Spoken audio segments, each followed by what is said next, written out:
ব্রাজিলের স্কোয়াড ঘোষণার পর ৩ পরিবর্তন। আজ ব্রাজিলের খেলোয়াড়রা ক্যাম্পে এসে পৌঁছেছে।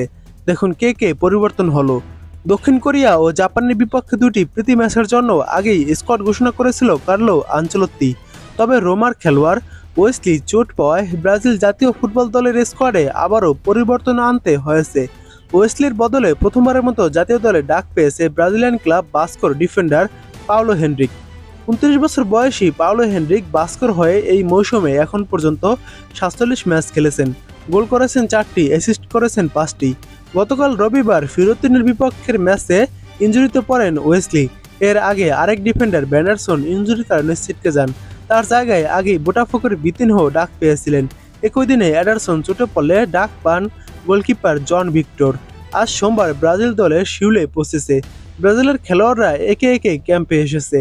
এদের মিলিতাও, ক্যাসিমিরো, ম্যাথিউস কুনা, ভিনিসিয়াস জুনিয়র সহ অনেকেই চলে এসেছে ব্রাজিলের ক্যাম্পে। আগামী শুক্রবার ১০ই অক্টোবর দক্ষিণ কোরিয়ার বিপক্ষে এবং মঙ্গলবার ১৪ই অক্টোবর তারা জাপানের বিপক্ষে মাঠে নামবে। এদিকে ১৫ই অক্টোবর থেকে ব্রাজিলিয়ান লিগ এর ২৮তম রাউন্ড শুরু হবে। তাই হুগো সোজা, ফেব্রিজিও ব্রুনো ও পাওলো হেনরিক নিজ নিজ ক্লাবের হয়ে সেই ম্যাচে খেলবেন না বলে নিশ্চিত করা হয়েছে।